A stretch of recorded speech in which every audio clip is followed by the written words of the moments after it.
Driver అన్నా, మన డ్రైవర్లు అనే వాళ్ళు ఎవరు? మన అనుకునే వాళ్ళు ఎవరు? మన డ్రైవర్లు రాజ్యాంగాన్ని గౌరవించేవాళ్ళు, రాజ్యాంగం పద్ధతి ప్రకారంగా నడుచుకునేవాళ్ళు. అలాగే మన డ్రైవర్లు చట్ట ప్రకారంగా నడుచుకునేవాళ్ళు, రూల్స్ అండ్ రెగ్యులేషన్ పాటించేవాళ్ళు మన డ్రైవర్లు. మళ్ళీ ఇల్లీగల్గా తిరిగే వాళ్ళు మన డ్రైవర్లు ఎలాగైతారన్నా? ఇటు దేశాన్ని, ఇటు ప్రభుత్వాన్ని, ఇటు రవాణా రంగాన్ని మోసం చేసి తిరిగే వాళ్ళు మన డ్రైవర్లు ఎలాగైతారు?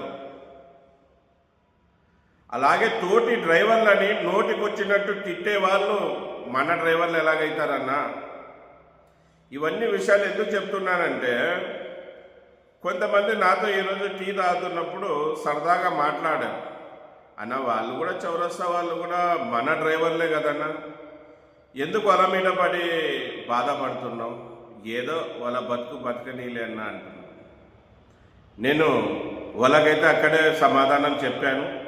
ఈ సందేహం ప్రతి డ్రైవర్కి ఉంటుంది కదా, ప్రతి ఒక్కరు ఇలాగే అనుకుంటుంటారు కదా, ఎందుకు వాళ్ళు కూడా డ్రైవర్లే కదా, వాళ్ళని బతకనీయచ్చు కదా, ఎందుకు అన్న వాళ్ళని ఇబ్బంది పెడుతున్నారు అని ఆలోచిస్తూ ఉండొచ్చు.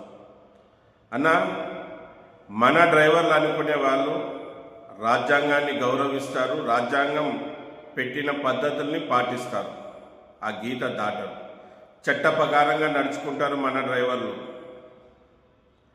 ఎవరికి అన్యాయం చేయరు మన డ్రైవర్లు, ధర్మం వైపు నిలబడతారు మన డ్రైవర్లు.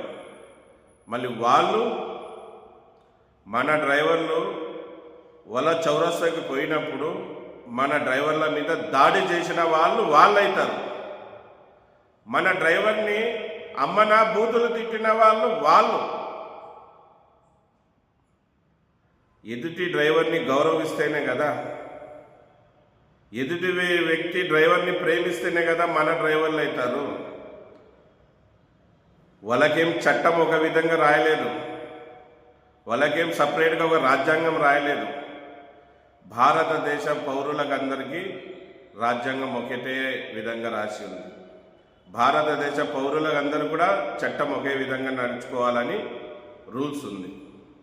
మళ్ళీ మన డ్రైవరు ఎప్పుడో ఒకసారి హైదరాబాద్కి వెళ్తున్నప్పుడు, ఖాళీ బండి వెళ్తున్నప్పుడు, ఏదో చౌరస్తాలో ఒక ఇద్దరిని ఎక్కించుకొని పోతే కాలిపోతున్నప్పుడు వాళ్ళు మన డ్రైవర్ని ఏ విధంగా అవమానించారు తెలుసా? మన డ్రైవర్ మీద చేతులు కూడా చేసుకున్నారు. వాళ్ళు ఎలాగ మన డ్రైవర్లు అవుతారు? తోటి డ్రైవర్ని కొట్టినోడు మనవాడు ఎలాగైతాడు? వాడు మనవాడు కాడు, ఎప్పటికి కాలేడు కూడా. తాగి గుద్దబలుగా మన డ్రైవర్ని కొట్టి మన డ్రైవర్ బీగాలు లాక్కున్నాడు మనవాడు ఎలాగైతాడు? కాదు కదన్నా. అన్యాయం వైపు నిలబడినోడు మన డ్రైవర్ ఎందుకు అవుతాడన్నా? మన డ్రైవర్ కాదు కదన్నా. న్యాయం వైపు నిలబడినోడే మన డ్రైవరు, చట్ట ప్రకారంగా నడుచుకునేవాడే మన డ్రైవరు. వాళ్ళు చౌరస్తాలో కర్నూలు, హైదరాబాద్ తిరిగే బండ్లన్నీ కూడా వాళ్ళు చట్ట ప్రకారంగా తిరగడం లేదు, వాళ్ళు రూల్స్ పాటించడం లేదు, వాళ్ళు ఇల్లీగల్గా తిరుగుతున్నారు. ఇల్లీగల్గా తిరిగే వాళ్ళు మన డ్రైవర్లు ఎలాగైతారన్నా? చట్ట ప్రకారంగా న్యాయంగా తిరిగే వాళ్ళు మన డ్రైవర్లు అవుతారు. మళ్ళీ కర్నూలు, అనంతపూర్ తిరిగే వాళ్ళు మన డ్రైవర్లు ఎందుకు అవుతారన్నా? వాళ్ళు కూడా ఇటు రవాణా రంగానికి మోసం చేస్తూ, ఇటు గవర్నమెంట్కు మోసం చేస్తూ, తోటి డ్రైవర్లను కూడా మోసం చేస్తూ కర్నూలు, అనంతపూర్ తిరిగే డ్రైవర్లు మన వాళ్ళు ఎందుకు అవుతారన్నా? అలాగే కర్నూలు, నంద్యాల, ఆర్లగడ్డ, కడప తిరిగే వాళ్ళు కూడా ఇటు ప్రభుత్వాన్ని, ఇటు రవాణా రంగాన్ని, ఇటు మన తోటి డ్రైవర్లని మోసం చేసి తిరిగే వాళ్ళు ఎలాగా మన డ్రైవర్లు అవుతారన్నా? చట్ట ప్రకారంగా లీగల్గా తిరిగే వాళ్ళు మన డ్రైవర్లు అవుతారు. చూడండి, ధర్మం వైపు ప్రతి ఒక్కరు నిలబడాల్సిన అవసరం ఉంది. ధర్మం ఏమంటుందంటే, అన్యాయాన్ని సహించొద్దు, న్యాయం వైపు నిలబడు, ధర్మం వైపు నిలబడు. ధర్మం నిన్ను రక్షిస్తుంది, ధర్మం నిన్ను కాపాడుతుంది అని చెప్తాను.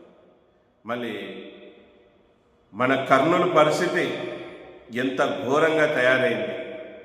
ఈరోజు కర్నూలులో డ్రైవర్ బతకలేని పరిస్థితి వచ్చేసింది. ఈరోజు ఓనర్లు కార్లు తిప్పలేని పరిస్థితి వచ్చేసింది. ఈరోజు ట్రావెల్స్లు మూత పడుతున్నాయి. మంచి మంచి ఓనర్లంతా కూడా కార్లు అమ్మేసుకున్నారు.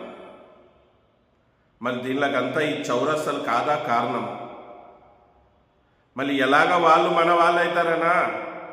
నా కుటుంబాన్ని, నా డ్రైవర్ కుటుంబాన్ని మోసం చేసి నా కుటుంబం పడిపోయే విధంగా, నా కుటుంబం ఇబ్బంది పడే విధంగా నడుచుకునే వాళ్ళు మన డ్రైవర్లు ఎలాగైతారన్నా? తోటి డ్రైవర్లని ప్రేమించే వాళ్ళు, తోటి డ్రైవర్ల మేలు కోరే వాళ్ళు కదన్నా మన డ్రైవర్లు అయ్యేది. అన్యాయం వైపు నిలబడిన వాళ్ళకి మన డ్రైవర్లు ఎలాగంటామన్నా? న్యాయంగా తిరిగే వాళ్ళని కదన్నా మన డ్రైవర్లు అనేది. న్యాయం వైపు నిలబడిన వాళ్ళని కదన్నా మన డ్రైవర్లు అనేది. వాళ్ళు అన్యాయం వైపు నిలబడిన వాళ్ళని మన వాళ్ళని ఎలాగనుకుంటామన్నా?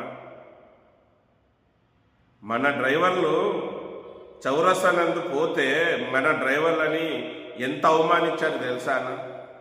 మన డ్రైవర్లని కొట్టడం, వాళ్ళ కారు బీగాలు లాక్కోవడం, అమ్మనా బూతులు తిట్టడం, ఎలాగంటే అలాగ గలీజ్ మాటలు మాట్లాడిన వాళ్ళు మన డ్రైవర్లు అలాగైతారన్నా? ఈరోజు కర్నూలు మార్కెట్ పడిపోయే కారణమైన వాళ్ళు మన డ్రైవర్లు ఎలాగైతారన్నా? ఈరోజు కర్నూలులో డ్రైవర్ బతకలేకపోతున్నందుకు కారణం వాళ్ళైతే వాళ్ళు మన డ్రైవర్లు ఎలాగైతారన్నా?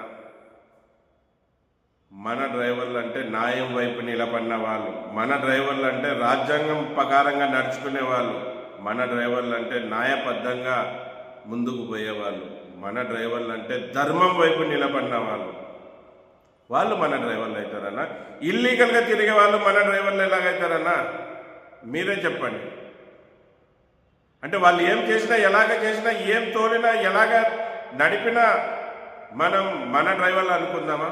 తాగి తోలినా, ఎలాగ తోలినా వాళ్ళు మన డ్రైవర్లు అందామా? అంటే చట్టం అనేది ఒకటి లేదా? చట్టాన్ని గౌరవించాలి కదా, చట్ట ప్రకారంగా నడుచుకోవాలి కదా అన్నా. నేను ఒక డ్రైవర్నన్నా, అలాగే డ్రైవర్ సంఘానికి లీడర్ని. నాకంటూ బాధ్యత ఉంటుంది. నేను ధర్మం ఏ వైపు ఉంటుందో ఆ వైపే నిలబడతాను, న్యాయం ఏ వైపు ఉంటుందో ఆ వైపే నిలబడతాను, కానీ అన్యాయాన్ని సహించను, అన్యాయం చేసే వాళ్ళని వదలను. లీడర్ అన్నాక, తండ్రి అన్నాక తనమైనా చూడకూడదన్నా. తన పిల్లలు తప్పు చేసిన తప్పే, ఎదుటి వాళ్ళు తప్పు చేసిన పిల్లలు తప్పే, మన డ్రైవర్లు తప్పు చేసిన తప్పు అనాల్సిందే. తప్పుని సరిదిద్దాలని అనుకోవాలే కానీ తప్పుని కప్పిపుచ్చకూడదన్నా. తప్పుని కప్పుపుచ్చి ఇల్లీగల్గా తిరగనీకి ఇస్తే అప్పుడు ఒక లీడర్ అన్యాయం చేసినాడు అవుతాడు. వాడు లీడరే కాదు, వాడు లీడర్ అనుకునే అర్హుడు కనుక కాదు. ఎప్పుడైతే అన్యాయానికి సపోర్ట్ చేస్తాడో వాడు లీడరే కాదు. ఏ కమ్యూనిటీలో అయినా కానీ అన్యాయానికి సపోర్ట్ చేసేవాడు వాడు లీడరే కాదు. న్యాయం వైపు, ధర్మం వైపు నిలబడినవాడే లీడరు. అవి ఎన్ని కష్టాలు వచ్చినా, ఎన్ని ఇబ్బందులు వచ్చినా మళ్ళీ ఇదే విషయం చెప్పాలనుకుంటున్నానా. చూడండి, వాళ్ళ మీద నాకు ఎటువంటి కోపం లేదు. వాళ్ళు న్యాయబద్ధంగా తిరిగితే నాకు సంతోషమే. నమస్తే, సలాం అలైకుం, జై భీమ్, జై హింద్, జై డ్రైవర్, జై జై డ్రైవర్.